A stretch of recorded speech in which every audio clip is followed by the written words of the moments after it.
Go. Hello Philippines and hello world! Mabuhay mga K-pop fanatics! Welcome to K-pop Confessions, ang inyong bagong tambayan para sa mga chismis, kwentuhan, at syempre, musikal tungkol sa mundo ng K-pop. I am your cheerful host, Daddy Bangin, and I am a charming host, Alexandria Domingo. Hindi inyong nagaganda ang mga host. Handa na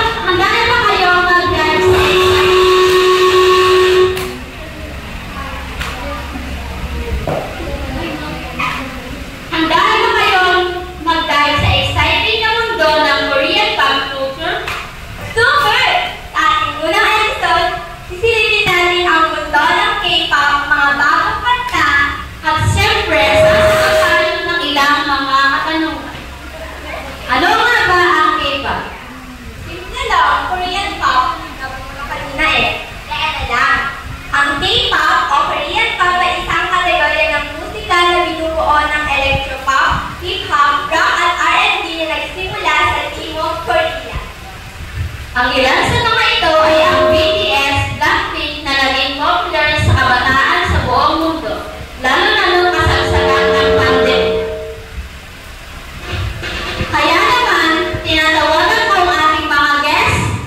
Please welcome Natalie, Louie, Michelle, Dave, Garrett, Rosalie, Charlie, Reyna, and Winnie.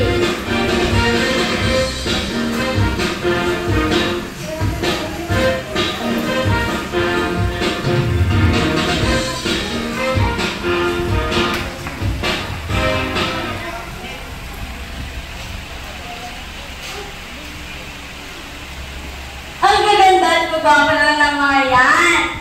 Anong pakiramdam na mag-guest sa aming show? Ate? Kinakabahan po kaya dahil first time ko lang po mag-guest sa isang show. Ay, kinakabahan ka. How about you? I'm so excited! Oh my God!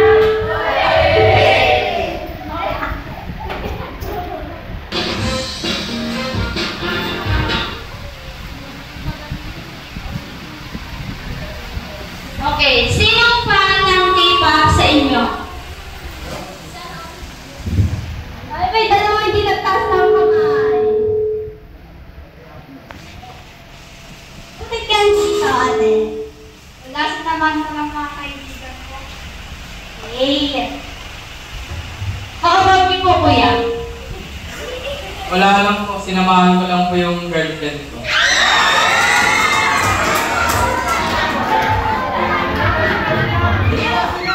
So, hindi ka po fan ng K-pop?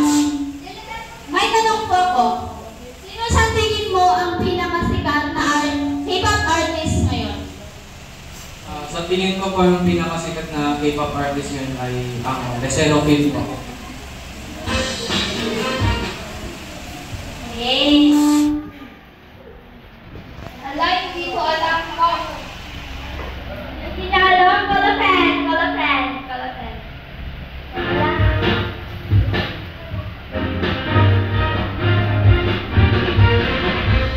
Dito po ay Enhypen. Okay, Enhypen. So, ilan daw ang yan sa mga sikat na K-pop group ngayon? Ngunit, sino nga ba ang unahang K-pop group, Mary? Ang itinuturing kauna-unahang K-pop group ay ang Sobangshan na nag-debut noong 1987. Sila ay binubuo ng mga miyembro sila Taecyeon, Jungwon at Kim Sang-won.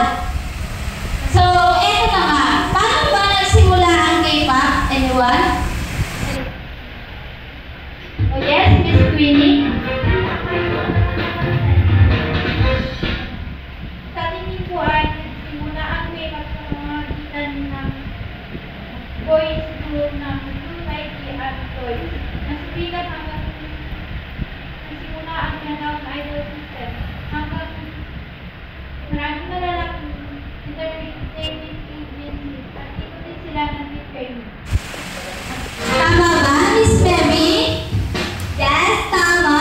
Di ba nga noon, nabati ka sa ilang mga agency dahil sa over na pag-take kanilang mga future K-pop idols.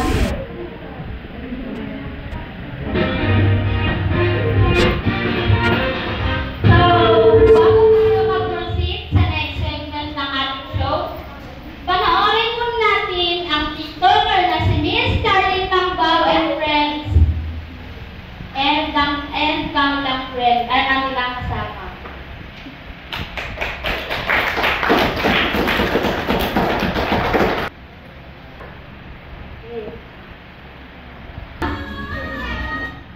Bakit ito ang gusto niyong sayawin? Okay, Miss Charlene, the floor is yours.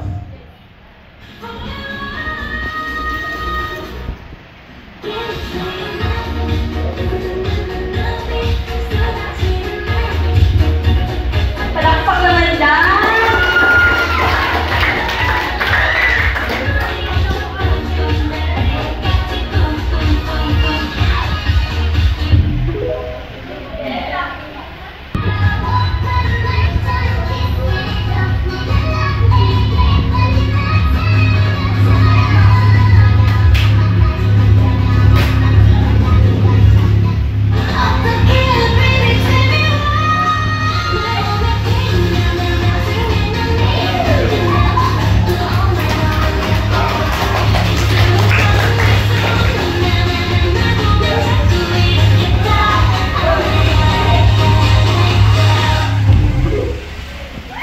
Thank you very much, Miss Charlene.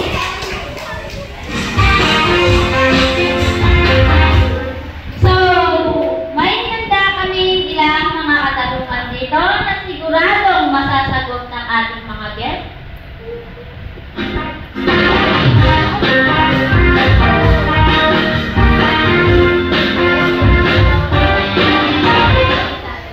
Sino ang itinalagang magnate ng K-pop group na BTS?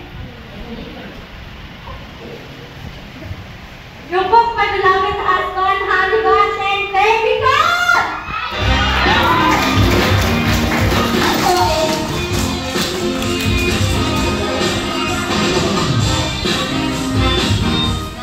Okay, sino naman ang leader ng group na Blackpink?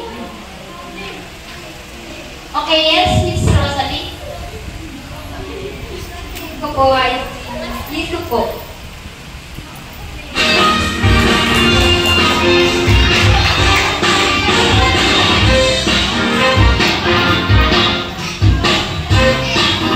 Okay, si Jisoo ang leader ng Blackpink. Sino-sino naman ang mga miyembro nito? Mr. Day? Tingin ko po ay si Jisoo at Rose. Okay, dalawa lang yun. Ikaw pa, sino ba yung dalawa? Mr. Louie. Si Kenny at Lisa. Okay, tama ba?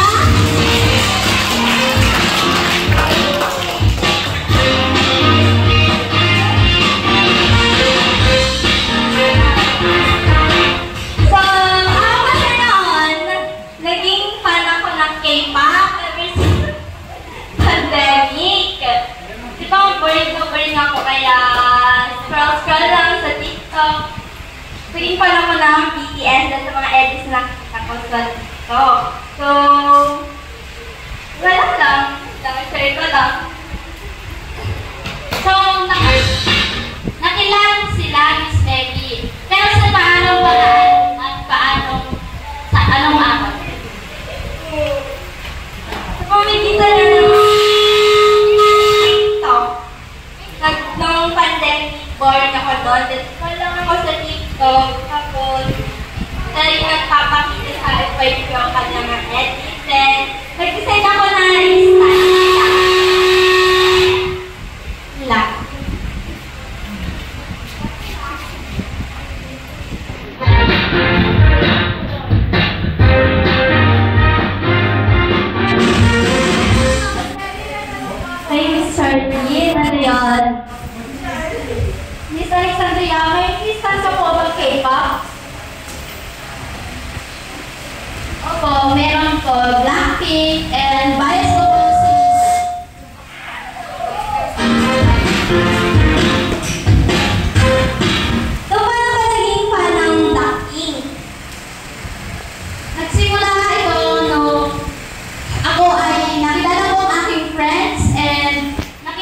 kanyang pinapanood na sayaw ng Blackpink. And doon, nakilala ko ang Blackpink at tinanong ko sa kanya kung ano ang group na ito. Okay.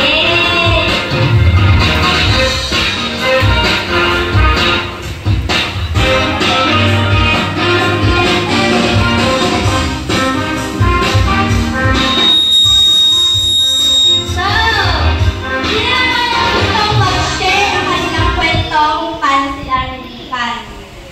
Okay, Serena. Simula ko ako sa pag-iidolo ng K-pop dahil sa Blackpink na kung tinasa nilang Pink Venom, I think. Oh, yan. Sino pa gusto mag-share?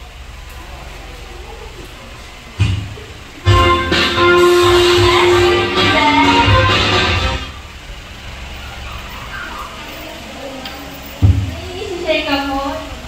Wala po.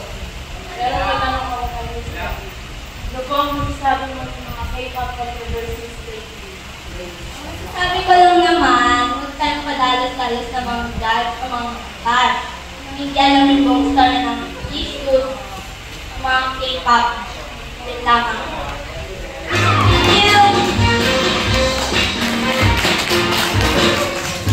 So, bago tayo magtapos, kamusta ang...